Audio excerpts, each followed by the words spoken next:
Bonjour à tous et bienvenue sur French Podcast with Sharon.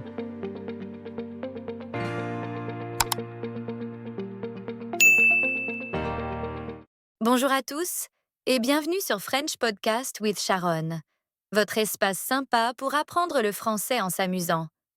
Exactement. On est là pour vous aider à surmonter vos blocages en français grâce à des conseils simples et des histoires auxquelles vous pouvez vous identifier. Je suis Sharon, votre animatrice enthousiaste. Et moi, c'est Adam, prêt à partager avec vous des rires et des leçons.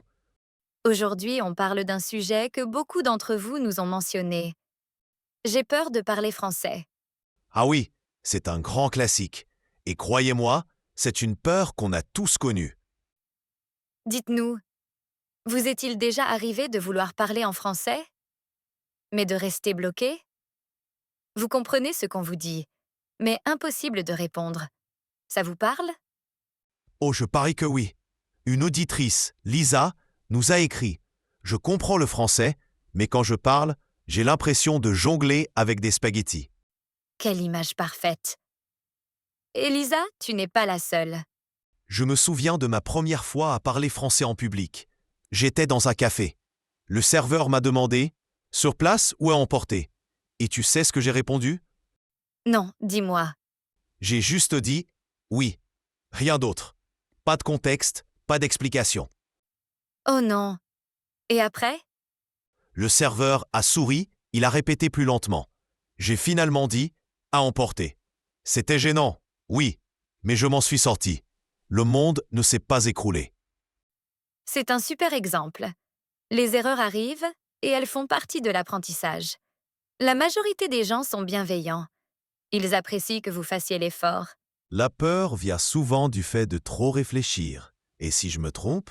Et s'il se moque de moi? Mais le secret, c'est que personne n'est parfait. Et ce n'est pas grave. Alors, pourquoi cette peur? Pour beaucoup, c'est une question de vocabulaire. On a des idées, mais pas les mots pour les dire. C'est comme essayer de raconter une histoire avec des pièces de puzzle manquantes. Et la grammaire aussi. Les gens ont peur de se tromper de temps, de mots. Mais souvent, même avec des erreurs, on vous comprend. Une fois, j'ai dit bibliothèque au lieu de librairie en espagnol. La personne a rigolé, mais elle m'a quand même indiqué le bon endroit. Les erreurs, ce n'est pas la fin du monde. Et parfois, cette peur vient de mauvaises expériences. Quelqu'un s'est moqué une fois et ça reste. Oui, j'ai un ami qui a mal parlé en cours, les autres ont ri, et il n'a plus osé parler pendant des mois.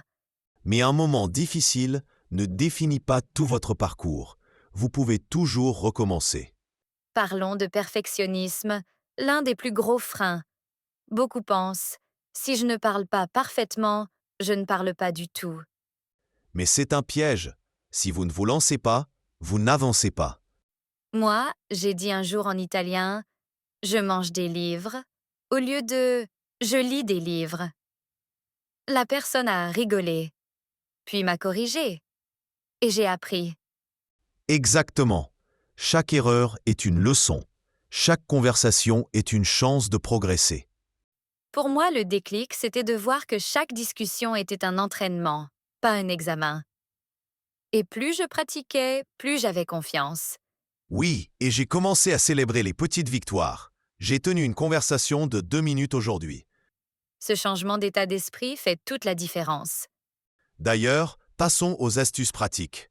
C'est bien de savoir que la peur est normale, mais comment la surmonter? Bonne question.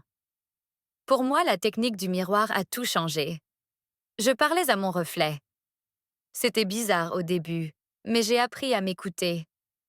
Je l'ai fait aussi. C'est comme répéter une pièce de théâtre, mais sans public pour vous juger.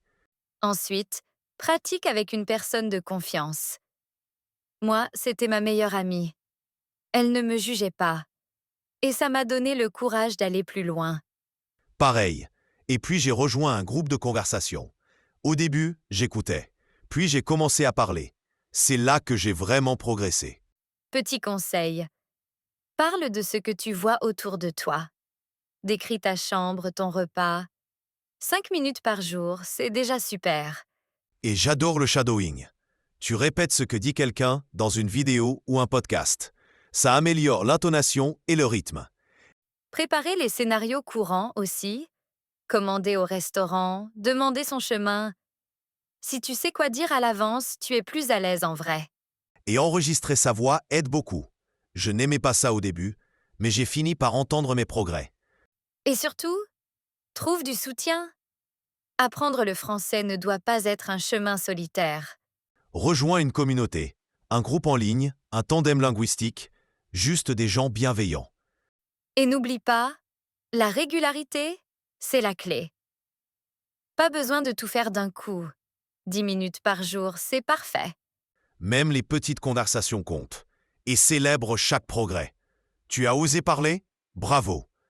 Avant de terminer, accueillons Charlotte, notre experte vocabulaire. Bonjour à tous. Voici quelques mots utiles de l'épisode. Surmonter. Dépasser un obstacle. Identifiable. Facile à comprendre ou à vivre soi-même. Jugement. Opinion ou critique. Analogie. Comparaison pour expliquer. Perfectionnisme. Vouloir tout faire parfaitement. Obstacle. Difficulté à franchir. Changer de perspective. Voir les choses autrement. État d'esprit. Façon de penser. Shadowing. Répéter ce que dit quelqu'un pour pratiquer. Répéter, répétition. S'exercer avant une vraie situation. Régularité. Faire quelque chose souvent et avec constance. Merci Charlotte, c'était super clair. Comme toujours. Et voilà, c'est la fin de cet épisode.